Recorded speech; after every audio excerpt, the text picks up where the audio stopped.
മലബന്ധം കാരണം വളരെയധികം പ്രയാസം അനുഭവിക്കുന്നവരാണോ നിങ്ങൾ? എത്രയൊക്കെ പഴങ്ങളും പച്ചക്കറികളും കഴിച്ചിട്ടും നാരുകൾ അടങ്ങിയ ഭക്ഷണം കഴിച്ചിട്ടും നിങ്ങളുടെ മലബന്ധം മാറുന്നില്ലേ? ഇത് മറ്റെന്തെങ്കിലും അസുഖത്തിൻ്റെ ഭാഗമാണോ? ഇത്തരത്തിലുള്ള നിങ്ങളുടെ കുറേ ചോദ്യങ്ങൾക്ക് ഒരു ഉത്തരമായിട്ടാണ് ഈ വീഡിയോയിൽ ഞാൻ വന്നിരിക്കുന്നത്.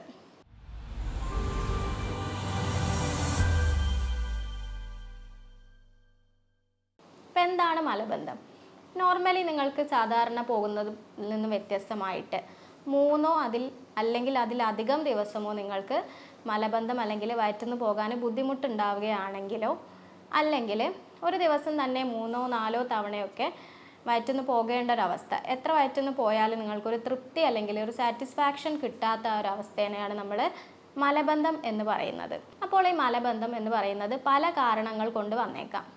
നിങ്ങളുടെ മലത്തിൻ്റെ കളർ വെച്ചിട്ട് നിങ്ങൾക്ക് എന്തെങ്കിലും അസുഖങ്ങളുണ്ടോ, ഈ മലബന്ധം മറ്റെന്തെങ്കിലും കാരണം കൊണ്ട് വരുന്നതാണോ എന്നുള്ളതൊക്കെ നമുക്ക് മനസ്സിലാക്കാൻ സാധിക്കും. അപ്പോൾ അതെങ്ങനെയാണെന്ന് നോക്കാം. നോർമലി നമുക്ക് സാധാരണ രീതിയിൽ മലത്തിൻ്റെ കളർ എന്ന് പറയുന്നത് ഒരു ബ്രൗൺ അല്ലെങ്കിൽ ഒരു യെല്ലോ കളറാണ്.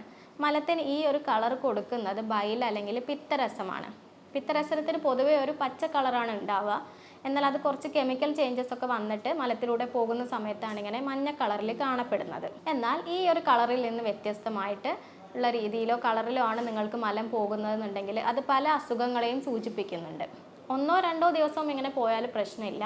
പക്ഷേ കുറച്ച് കാലയളവിൽ അല്ലെങ്കിൽ കുറേ കാലം ഈ ഒരു രീതിയിലാണ് പോകുന്നതെന്നുണ്ടെങ്കിൽ നിങ്ങൾ തീർച്ചയായിട്ടും അത് ശ്രദ്ധിക്കേണ്ട ഒരു കാര്യമാണ്. അപ്പോൾ നിങ്ങളുടെ മലം കറുത്ത കളറിലാണ് പോകുന്നത് എന്നുണ്ടെങ്കിൽ അതൊരു പക്ഷേ നിങ്ങൾ കൂടുതൽ കാലം അനീമിയക്കൊക്കെ അയൺ ടാബ്ലറ്റ്സ് ഒക്കെ കഴിക്കുന്ന ആളുകളാണെങ്കിൽ അല്ലെങ്കിൽ ബിസ്മത്ത് കണ്ടൻറ്റുള്ള മെഡിസിൻസ് ഒക്കെ കഴിക്കുന്ന ആളുകളാണെങ്കിൽ അങ്ങനെ പോകാനുള്ള സാധ്യത ഉണ്ട്. അങ്ങനെ ആയിരിക്കും മലത്തിൻ്റെ കളർ ഉണ്ടാവുക. എന്നാൽ അത് അങ്ങനെ ഒരു ഒഫെൻസീവ് ഒരു ബാഡ് സ്മെല്ലുള്ളതോ അല്ലെങ്കിൽ ഒട്ടിപ്പിടിക്കുന്ന രീതിയിലുള്ളതോ ഒന്നും ആയിരിക്കില്ല. നിങ്ങളുടെ മലം കറുത്ത കളറിലാണ്, അതിന് ഭയങ്കരമായൊരു ബാഡ് സ്മെല്ലുണ്ട്, ഒട്ടിപ്പിടിക്കുന്ന രീതിയിലാണ് ഉള്ളത് എന്നുണ്ടെങ്കിൽ, ഒരു ടാറ് പോലെയാണ് എന്നുള്ളതൊക്കെ ഉണ്ടെങ്കിൽ അത് നിങ്ങളുടെ ചെറുകുടലിൻ്റെ മുകളിൽ നിന്നും എന്തെങ്കിലും രക്തസ്രാവം, ചെറുകുടലിൻ്റെ മുകൾ ഭാഗത്ത് നിന്നും എന്തെങ്കിലും ബ്ലീഡിംഗ് ഒക്കെ ഉണ്ടാകുന്നതിൻ്റെ ഭാഗമായിട്ട് അങ്ങനെ വരുന്നതാണ്. അപ്പോൾ ഈ ബ്ലഡും മലവും കൂടി മിക്സ് ചെയ്തിട്ടാണ് മലം അങ്ങനെ ഒരു ഇരുണ്ട കളറിൽ അല്ലെങ്കിൽ കറുത്ത കളറിൽ ടാറ് പോലെ കാണപ്പെടുന്നത്. എന്നാൽ നിങ്ങളുടെ മലം ഒരു ചുവന്ന കളറിൽ അല്ലെങ്കിൽ ഒരു മെറൂൺ കളറിലൊക്കെ ആണ് എന്നുണ്ടെന്നുണ്ടെങ്കിൽ അത് വൻകുടലിൽ നിന്നോ അല്ലെങ്കിൽ ചെറുകുടലിൻ്റെ താഴെഭാഗത്തു നിന്നോ ഉണ്ടാകുന്ന ബ്ലീഡിങ് കൊണ്ടായിരിക്കാം. നിങ്ങൾ ഇപ്പോൾ തലേ ദിവസം ബീട്രൂട്ടോ ചീരയോ ഒക്കെ കഴിച്ചാലൊക്കെ പിറ്റേന്ന് അങ്ങനെ പോവാറുണ്ട്. പക്ഷേ തുടർച്ചയായിട്ട് ഈ ഒരു കളറാണെന്നുണ്ടെങ്കിൽ നിങ്ങൾ അത് ശ്രദ്ധിക്കണം, അത് ബ്ലീഡിങ് കാരണമായിരിക്കാം ഉണ്ടാകുന്നത്.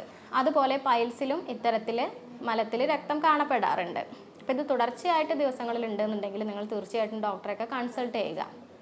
അതുകൂടാതെ നിങ്ങളുടെ മലം വെള്ള കളറിലൊക്കെയാണ് അല്ലെങ്കിൽ ഒരു ചാര കളറിലൊക്കെയാണ് കാണുന്നത് എന്നുണ്ടെങ്കിൽ നിങ്ങൾക്ക് പിത്താശയത്തിലുള്ള എന്തെങ്കിലും ബുദ്ധിമുട്ടുകളോ അല്ലെങ്കിൽ കരൾ സംബന്ധമായ എന്തെങ്കിലും ബുദ്ധിമുട്ടുകളോ ആയിരിക്കാം. അതുകൂടാതെ ചളി കളറിൽ അല്ലെങ്കിൽ ഒരു ക്ലേ കളറിലൊക്കെയാണ് കാണുന്നത് എന്നുണ്ടെങ്കിൽ നിങ്ങളുടെ മലത്തിൽ ബൈൽ അല്ലെങ്കിൽ പിത്തരസം ഇല്ലാത്തത് കൊണ്ടാണ്. ഇപ്പോൾ പാൻക്രിയാസിൽ വരുന്ന എന്തെങ്കിലും അസുഖങ്ങളോ അല്ലെങ്കിൽ ക്യാൻസർ പോലുള്ള അസുഖങ്ങളോ പിത്താശയ കല്ലിലൊക്കെ ഇങ്ങനെ ബൈലില്ലാതെ മലം പോകുന്നതിൻ്റെ ഭാഗമായിട്ടൊരു ഗ്രേ കളറിൽ അല്ലെങ്കിൽ ഒരു ചളി കളറിൽ ഇങ്ങനെ കാണപ്പെടാറുണ്ട്. അതുകൂടാതെ ചില ആളുകൾ, പ്രത്യേകിച്ച് കുട്ടികളിലൊക്കെ ആണ് എന്നുണ്ടെങ്കിൽ പച്ച കളറിലായിരിക്കും മലം പോകുന്നത്, പ്രത്യേകിച്ച് വയറിളക്കം ഒക്കെ ഉണ്ടാകുന്ന സാഹചര്യത്തിൽ. അപ്പോൾ പെട്ടെന്ന് ദഹനക്കുറവൊക്കെ സംഭവിച്ച് പെട്ടെന്ന് മലം പോകുമ്പോഴാണ് ഇങ്ങനെ പച്ച കളറിൽ കുട്ടികളിലൊക്കെ മലം പോകുന്നത്. കൂടാതെ ഓറഞ്ച് കളറിലാണ് പോകുന്നതെന്നുണ്ടെങ്കിൽ അത് പൊതുവേ നോർമലായിട്ടുള്ള ഒരു കണ്ടീഷനാണ്. പക്ഷേ നിങ്ങൾ കൂടുതൽ ആൻറ്റാസിഡുകൾ കഴിക്കുന്ന ആളുകളാണെങ്കിലോ അല്ലെങ്കിൽ എന്തെങ്കിലും ആൻറ്റിബയോട്ടിക്സോ കഴിക്കുന്ന ആളുകളാണെങ്കിൽ ചിലപ്പോൾ ഇങ്ങനെ ഓറഞ്ച് കളറിൽ പോകാനുള്ള സാധ്യതയുണ്ട്. അതുകൂടാതെ ക്യാരറ്റൊക്കെ കൂടുതലായിട്ട് കഴിക്കുന്ന സമയത്ത് അതിൽ ബീറ്റ കരോട്ടീൻ്റെ കണ്ടൻറ്റൊക്കെ ഉള്ളത് കൊണ്ടും ഇങ്ങനെ ഓറഞ്ച് കളറിൽ കാണാറുണ്ട്. പക്ഷേ അത് പൊതുവേ നോർമലായിട്ടുള്ളൊരു കളർ തന്നെയാണ്. നിങ്ങളുടെ മലം നോർമലി ഉള്ള മഞ്ഞ കളറിൽ നിന്നും നല്ല അമിതമായിട്ട് ഭയങ്കരമായിട്ട് മഞ്ഞ കളറിലാണ് പോകുന്നത് എന്നുണ്ടെങ്കിലും അത് പ്രശ്നമാണ്. അപ്പോൾ നിങ്ങളുടെ ശരീരത്തിലുള്ള ഫാറ്റ് അല്ലെങ്കിൽ കൊഴുപ്പ് ശരിക്കും ദഹിക്കാതെ പോകുന്നത് കൊണ്ടാണ് അങ്ങനെ സംഭവിക്കുന്നത്. പാൻക്രിയാസ് ഗ്രന്ഥിക്ക് എന്തെങ്കിലും അസുഖങ്ങളൊക്കെ ഉണ്ടെങ്കിലോ അല്ലെങ്കിൽ സീലിയാക് ഡിസീസ്, ചെറുകുടലിനൊക്കെ ബാധിക്കുന്ന സീലിയാക് ഡിസീസൊക്കെ ഉണ്ടെങ്കിലൊക്കെ ഇങ്ങനെ സംഭവിക്കാം. അതുപോലെ നിങ്ങളുടെ മലത്തിൽ കഫം ഉണ്ടെങ്കിൽ, കഫം ബ്ലഡൊക്കെ മിക്സ് ആയിട്ടാണ് നിങ്ങളുടെ മലം കുറേ കാലമായിട്ട് അങ്ങനെയാണ് പോകുന്നതെന്നുണ്ടെങ്കിൽ നിങ്ങൾക്ക് ഇൻഫ്ലമേറ്ററി ബവൽ ഡിസീസ്, അതായത് അൾസറേറ്റീവ് കോളൈറ്റിസ്, അതുപോലെ ക്രോൺ ഡിസീസൊക്കെ ഉണ്ടാകാനുള്ള സാധ്യതയാണ് അവിടെ കാണുന്നത്. അപ്പോൾ എന്തൊക്കെയാണ് ഈ മലബന്ധത്തിൻ്റെ പ്രധാനപ്പെട്ട കാരണങ്ങൾ എന്തൊക്കെയാണെന്ന് നിങ്ങൾ കണ്ടെത്തി കഴിഞ്ഞാൽ നിങ്ങൾക്ക് ഇതിനൊരു പരിധി വരെയൊക്കെ തടയാനാകും. അപ്പോൾ ഇതിൻ്റെ കാരണങ്ങൾ എന്ന് പറയുന്നത് ഒന്നാമത് നിങ്ങളുടെ ജീവിത സാഹചര്യം പെട്ടെന്ന് മാറിപ്പോകുന്നൊരവസ്ഥ. ഇപ്പം നിങ്ങൾ അത്രയും കാലം വീട്ടിൽ നിന്ന് ശീലിച്ചവർ പെട്ടെന്ന് പുറത്തേക്ക് പോകുക അല്ലെങ്കിൽ ഹോസ്റ്റലിലേക്കൊക്കെ പോകുന്ന ഒരു സമയത്ത് നിങ്ങളുടെ ആ ഒരു ഭക്ഷണ രീതിയൊക്കെ മാറുമ്പോൾ പെട്ടെന്ന് ഇങ്ങനെ മലബന്ധം ഉണ്ടാകാനുള്ള സാധ്യതയുണ്ട്. രണ്ടാമത്തെ ഒരു പ്രധാനപ്പെട്ട കാരണം എന്ന് പറയുന്നത് ശരീരത്തിൽ ആവശ്യത്തിന് വെള്ളമില്ലാത്തൊരവസ്ഥയാണ്. നോർമലി 25 കിലോഗ്രാം വെയിറ്റ് ഉള്ള ഒരാൾ 1 ലിറ്റർ വെള്ളം എന്നുള്ള രീതിയിലാണ് കുടിക്കേണ്ടത്. അപ്പോൾ ഇതിൽ കുറവ് വരുന്ന സമയത്ത് നിങ്ങളുടെ മലം ഇങ്ങനെ ഹാർഡായിട്ട് ഉറച്ചു പോകാനുള്ള സാധ്യതയുണ്ട്.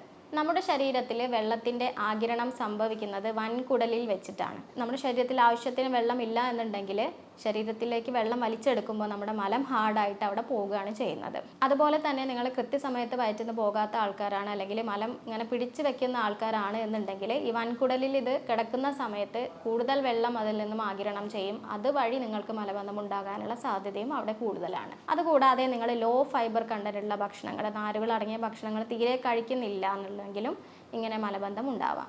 കൂടാതെ സ്ട്രെസ്, ഡിപ്രഷനൊക്കെ ഉള്ള ആളുകളിലും ഇങ്ങനെ കാണപ്പെടാറുണ്ട്. അതുകൂടാതെ ചില അസുഖങ്ങളുടെ ഭാഗമായിട്ടും ഇങ്ങനെ വരാം. പ്രത്യേകിച്ച് തൈറോയിഡ്, അതായത് ഹൈപ്പോ തൈറോയിഡിസം ഒക്കെ ഉള്ള കണ്ടീഷൻസിൽ നിങ്ങളുടെ വൻകുടലിൻ്റെ മോട്ടിലിറ്റി, അതിൻ്റെ ചലനത്തെ അത് ബാധിക്കുന്നുണ്ട്. അങ്ങനെ മലബന്ധം വരാനുള്ള സാധ്യതയുണ്ട്. അതുകൂടാതെ പ്രോസ്റ്റേറ്റിൻ്റെ ബുദ്ധിമുട്ടുണ്ടാകുമ്പോഴോ അല്ലെങ്കിൽ പ്രമേഹത്തിൻ്റെ ബുദ്ധിമുട്ടുള്ളവരിലൊക്കെ ഇങ്ങനെ മലബന്ധം കാണാറുണ്ട്. അതുകൂടാതെ മറ്റൊരു വിഭാഗമാണ് ഗർഭിണികൾ. ഗർഭിണികളിൽ ഇങ്ങനെ മലബന്ധം ഉണ്ടാകാൻ ഒരുപാട് കാരണങ്ങളുണ്ട്. അതിലൊരു കാരണം എന്ന് പറയുന്നത് മിക്കവാറും ഗർഭിണികൾ അനീമിയൊക്കെ കാരണം അയൺ ടാബ്ലറ്റ്സ് കഴിക്കുന്ന ആൾക്കാരായിരിക്കും. അങ്ങനെ അയൺ ടാബ്ലറ്റ്സ് കഴിക്കുന്നതിൻ്റെ ഭാഗമായിട്ട് മലബന്ധം ഉണ്ടാകാം. അതുകൂടാതെ പ്രഗ്നൻ്റ് ആയിരിക്കുന്ന സമയത്ത് പ്രൊജസ്ട്രോണിൻ്റെ അളവ് കൂടുതലായിരിക്കും. അത് നിങ്ങളുടെ വൻകുടലിൻ്റെ ചലനത്തെ കുറയ്ക്കുകയാണ് ചെയ്യുന്നത്. അങ്ങനെ മലബന്ധം ഉണ്ടാകാം. അതുകൂടാതെ ചില ഗർഭിണികൾക്ക് ഇങ്ങനെ അമിതമായി വൊമിറ്റിംഗ് ഒക്കെ ഉള്ളത് കൊണ്ട് തന്നെ അവർക്ക് ഭക്ഷണം, വെള്ളമൊക്കെ കഴിക്കാൻ കുറച്ച് ബുദ്ധിമുട്ടായിരിക്കും. അത് കാരണം അവർ വെള്ളം കുടിയും ഭക്ഷണമൊക്കെ കുറയുന്നത് കാരണം മലബന്ധം ഉണ്ടാകാം. മറ്റൊരു വിഭാഗമാണ് ഇപ്പം IT കമ്പനികളിലും അങ്ങനെ കുറേ സമയം ഇരുന്ന് ജോലി ചെയ്യുന്ന ആൾക്കാർക്ക് വ്യായാമം ഇല്ലായ്മ കൊണ്ടും ഇങ്ങനെ മലബന്ധം വരാനുള്ള സാധ്യതകൾ കൂടുതലാണ്. ഈ മലബന്ധം നിങ്ങളുടെ ദഹന വ്യവസ്ഥയെ മാത്രമല്ല മറ്റുള്ള ഭാഗങ്ങളെയും ബാധിക്കുന്നുണ്ട്. ഇത് കാരണം നിങ്ങൾക്ക് വിശപ്പില്ലായ്മ വരാം, വയറ് വീർത്ത് കെട്ടി നിൽക്കുന്നത് പോലെ, ക്ഷീണം, തലവേദന, അങ്ങനെയുള്ള ബുദ്ധിമുട്ടുകൾ. അതുപോലെ തന്നെ ഇത് കോംപ്ലിക്കേറ്റഡ് ആവുകയാണ് എന്നുണ്ടെങ്കിൽ പൈൽസ്, ഫിഷർ പോലെയുള്ള ബുദ്ധിമുട്ടുകളൊക്കെ നിങ്ങൾക്ക് അനുഭവപ്പെടാനുള്ള സാധ്യതയുണ്ട്. അപ്പോൾ നിങ്ങൾ മലബന്ധത്തിൻ്റെ കാരണം എന്താണ് അതിൻ്റെ അടിസ്ഥാന കാരണം എന്ന് കണ്ടെത്തി അതിനെ ട്രീറ്റ്മെൻറ്റ് ചെയ്യുകയാണെന്നുണ്ടെങ്കിൽ അല്ലെങ്കിൽ അതിനനുസരിച്ച് നിങ്ങൾ ഭക്ഷണ കാര്യങ്ങളൊക്കെ ക്രമീകരിക്കുകയാണെന്നുണ്ടെങ്കിൽ നിങ്ങളുടെ മലബന്ധം പൂർണ്ണമായിട്ട് മാറിക്കിട്ടും. നിങ്ങൾക്ക് നിത്യശോധന ലഭിക്കുകയും ചെയ്യും. അപ്പോൾ ഇതിൻ്റെ ട്രീറ്റ്മെൻറ്റിലേക്ക് വന്നാൽ നമ്മളിവിടെ ചെയ്യണത് നിങ്ങളുടെ മലബന്ധത്തിൻ്റെ മൂലകാരണം അല്ലെങ്കിൽ അടിസ്ഥാന കാരണം എന്താണെന്ന് കണ്ടെത്തുകയും യൂറോപ്യൻ നിർമ്മിത സോഫ്റ്റ്വെയറിൻ്റെയും ആർട്ടിഫിഷ്യൽ ഇൻ്റലിജൻസിൻ്റെയൊക്കെ സഹായത്തോടെ രോഗനിർണയവും മരുന്ന് നിർണയവും നടത്തുകയും ചെയ്യും. രോഗിയുടെ ശാരീരികമായിട്ടുള്ള പ്രത്യേകതകളും മാനസികമായിട്ടുള്ള ലക്ഷണങ്ങളും എല്ലാം കൺസിഡർ ചെയ്തിട്ടാണ് ഇങ്ങനെ രോഗനിർണയവും മരുന്ന് നിർണയവും ഒക്കെ നടത്തുന്നത്. അതിനുശേഷം ജർമ്മൻ പൊട്ടൻസി മെഡിസിൻസ് ആണ് ട്രീറ്റ്മെൻറ്റിനായിട്ട് ഉപയോഗിക്കുന്നത്. അതുകൊണ്ട് തന്നെ പാർശ്വഫലങ്ങളോ മറ്റു ബുദ്ധിമുട്ടുകളോ ഒന്നും തന്നെ ഉണ്ടാവുകയും ഇല്ല. ഏത് പ്രായക്കാർക്ക് വേണമെങ്കിലും ഉപയോഗിക്കുകയും ചെയ്യാം. അപ്പോൾ ഇത്തരത്തിൽ നിങ്ങൾ അടിസ്ഥാന കാരണം അല്ലെങ്കിൽ മൂലകാരണം എന്താണെന്ന് കണ്ടെത്തി അതിന് ട്രീറ്റ്മെൻറ്റ് എടുത്താൽ മാത്രമേ നിങ്ങൾക്ക് കാലാകാലം മരുന്ന് കഴിക്കേണ്ട ഒരവസ്ഥയിൽ നിന്ന് മോചനം ലഭിക്കുകയുള്ളൂ. അല്ലെങ്കിൽ നിങ്ങൾ എപ്പോഴും ശോധനയ്ക്കുള്ള മരുന്നുകൾ ദിവസേന കഴിക്കേണ്ടി വരും, അല്ലെങ്കിൽ ലാക്സേറ്റീവ്സ് ദിവസേന കഴിക്കേണ്ടി വരും. അപ്പോൾ ആശുപത്രിയിൽ നേരിട്ട് വരാൻ ബുദ്ധിമുട്ടുള്ളവരാണ് എന്നുണ്ടെങ്കിൽ ഓൺലൈൻ കൺസൾട്ടേഷൻ എടുത്താൽ മരുന്നുകൾ വീട്ടിലെത്തിക്കുന്നതായിരിക്കും. അപ്പം ഈ മലബന്ധം മാറാൻ നിങ്ങൾ എന്തൊക്കെ കാര്യങ്ങളാണ് ശ്രദ്ധിക്കേണ്ടത്, ചില ഒറ്റമൂലികൾ, ചില ടിപ്സൊക്കെ ഞാനിനി പറഞ്ഞു തരാം. അപ്പോൾ നിങ്ങൾ ഭക്ഷണത്തിൽ പ്രധാനമായും ശ്രദ്ധിക്കേണ്ടത് ഞാൻ നേരത്തെ പറഞ്ഞതുപോലെ തന്നെ വെള്ളം നന്നായിട്ട് കുടിക്കുക എന്നുള്ളത് തന്നെയാണ്. അതുകൂടാതെ ഡയറ്ററി ഫൈബേഴ്സ്, നാരുകൾ അടങ്ങിയിട്ടുള്ള ഭക്ഷണം നന്നായിട്ട് കഴിക്കുക. അപ്പോൾ ഏതൊക്കെയാണ് ഈ നാരുകൾ അടങ്ങിയിട്ടുള്ള ഭക്ഷണം എന്ന് പറയുന്നത്? തവിടുള്ള അരി, അതുപോലെ തന്നെ ഓട്സ്, ബാർലി, ചോളം, ഇതിലൊക്കെ നാരുകൾ ധാരാളമായിട്ട് അടങ്ങിയിട്ടുണ്ട്. അതുകൂടാതെ പച്ചക്കറികൾ പറയുകയാണെങ്കിൽ ക്യാരറ്റ്, ബീട്രൂട്ട്, ബ്രൊക്കോളി, പഴങ്ങളിൽ നമ്മുടെ ആപ്പിൾ, ഓറഞ്ച്, മുന്തിരി, പേരയ്ക്ക, പപ്പായ, പൈനാപ്പിൾ, ചെറുപഴമൊക്കെ നിങ്ങൾക്ക് കഴിക്കാവുന്നതാണ്. പഴങ്ങൾ ജ്യൂസ് അടിച്ചിട്ട് കഴിക്കാതിരിക്കുക, കാരണം ജ്യൂസ് അടിക്കുന്ന സമയത്ത് അതിലുള്ള നാരുകൾ നഷ്ടപ്പെടാനുള്ള സാധ്യതയുണ്ട്. അതുകൂടാതെ നമ്മുടെ ശതാവരിക്കിഴങ്ങ്, മധുരക്കിഴങ്ങ്, സാലഡുകൾ, മുളപ്പിച്ച പയറൊക്കെ നിങ്ങൾ ഭക്ഷണത്തിൽ ധാരാളമായിട്ട് ഉൾപ്പെടുത്തുകയാണ് വേണ്ടത്. അതിനോടൊപ്പം തന്നെ ഫ്ലാക്സ് സീഡ്സ് അല്ലെങ്കിൽ ചിയ സീഡ്സിലൊക്കെ ധാരാളം ഡയറ്ററി ഫൈബേഴ്സ് അടങ്ങിയിട്ടുണ്ട്. അപ്പോൾ ഇതൊക്കെ നിങ്ങൾ ദിവസം കഴിക്കുകയാണെന്നുണ്ടെങ്കിൽ നിങ്ങൾക്ക് നിത്യശോധന തന്നെ ലഭിക്കുന്നതായിരിക്കും. ഇലക്കറികളും ധാരാളമായിട്ട് കഴിക്കാൻ വേണ്ടി ശ്രദ്ധിക്കുക. നാരുകൾ അടങ്ങിയിട്ടുള്ള ഭക്ഷണം കഴിക്കുന്ന സമയത്ത് അത് നിങ്ങളുടെ വൻകുടലിൻ്റെ ചലനത്തെ സഹായിക്കും. അതുപോലെ തന്നെ അതിൻ്റെ ആഗിരണത്തെയും വളരെയധികം സഹായിക്കുന്നുണ്ട്. അതുകൂടാതെ ഡ്രൈ ഫ്രൂട്ട്സിൽ ഉണ്ടാകുന്ന സോർബിറ്റോൾ നിങ്ങളുടെ മലത്തിനെ സോഫ്റ്റ് ആക്കാൻ വേണ്ടി സഹായിക്കുന്നു. ഡ്രൈ ഫ്രൂട്ട്സ് എന്ന് പറയുമ്പോൾ ബദാം, അണ്ടിപ്പരിപ്പ്, പിസ്ത അങ്ങനെയുള്ള ഡ്രൈ ഫ്രൂട്ട്സ് ഒക്കെ നിങ്ങൾ ദിവസവും കഴിക്കുന്നതൊക്കെ മലത്തെ സോഫ്റ്റ് ആക്കാൻ വേണ്ടി ഹെൽപ്പ് ചെയ്യും. അതുകൂടാതെ നിങ്ങൾ ഈ റെഡ് മീറ്റുകളായിട്ടുള്ള ഭക്ഷണങ്ങളൊക്കെ പരമാവധി ചിക്കൻ, അതുപോലെ തന്നെ ബീഫ് അങ്ങനെയുള്ളതൊക്കെ ദിവസവും കഴിക്കുന്നുണ്ടെങ്കിൽ അങ്ങനെയുള്ളതൊക്കെ ഒന്ന് കൺട്രോൾ ചെയ്യുക, അതൊക്കെ ഒന്ന് കുറയ്ക്കുക എന്നുള്ളതാണ് ചെയ്യാനുള്ളത്. മൈദ പോലുള്ള ഭക്ഷണങ്ങളൊക്കെ ഒന്ന് കൺട്രോൾ ചെയ്യുക.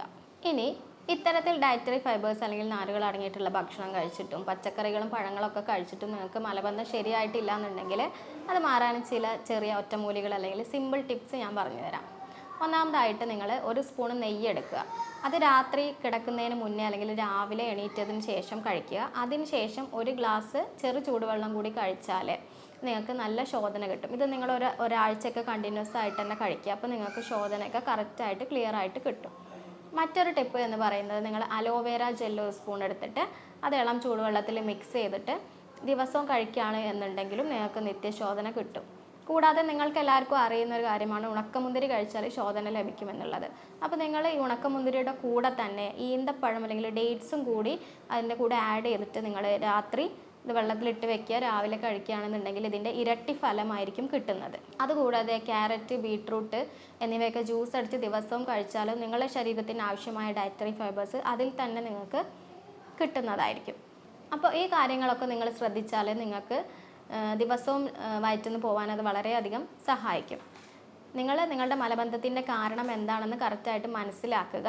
അല്ലാതെ നിങ്ങൾ ദിവസവും ശോധനയ്ക്ക് മെഡിസിൻസ് അല്ലെങ്കിൽ ലാക്സേറ്റീവ്സ് എടുത്താൽ അത് ഭാവിയിൽ ഒരുപാട് ബുദ്ധിമുട്ടുകൾ ഉണ്ടാക്കും. പിന്നെ നിങ്ങൾക്ക് അത് മെഡിസിൻ ഇല്ലാതെ വയറ്റിന്ന് പോകാൻ കഴിയില്ല എന്നുള്ളൊരവസ്ഥ, അതിനോടൊരു റെസിസ്റ്റൻസ് വരും. അത് പിന്നെ നിങ്ങളുടെ ശരീരത്തിൽ ഏൽക്കാതെയാകും. അങ്ങനെയുള്ള ഒരുപാട് കോംപ്ലിക്കേഷൻസ് അത് ഉണ്ടാക്കും. അപ്പോൾ മാക്സിമം കഴിവതും നാച്ചുറലായിട്ട് തന്നെ നിങ്ങളുടെ മലബന്ധം പരിഹരിക്കാൻ ശ്രമിക്കുക. ഇനി മറ്റെന്തെങ്കിലും അസുഖത്തിൻ്റെ ഭാഗമായിട്ട് വരുന്നതാണ് എന്നുണ്ടെങ്കിൽ തീർച്ചയായിട്ടും ഒരു ഡോക്ടറെ കൺസൾട്ട് ചെയ്യുക, ആ അസുഖത്തിനുള്ള ട്രീറ്റ്മെൻറ്റുകൾ എടുക്കുക. അപ്പോൾ താനേ നിങ്ങളുടെ മലബന്ധവും ശരിയായിക്കോളും. അപ്പോൾ ഇതുമായി ബന്ധപ്പെട്ട് നിങ്ങൾക്ക് എന്തെങ്കിലും സംശയങ്ങളൊക്കെ ഉണ്ടെങ്കിൽ താഴെ കാണുന്ന ഈ നമ്പറിൽ നിങ്ങൾക്ക് എന്നെ കോൺടാക്റ്റ് ചെയ്യാവുന്നതാണ്. സ്നേഹത്തോടെ doctor Sreekala, senior consultant, doctor Basil Somaya hospital, Pandikkad, Malappuram ജില്ല.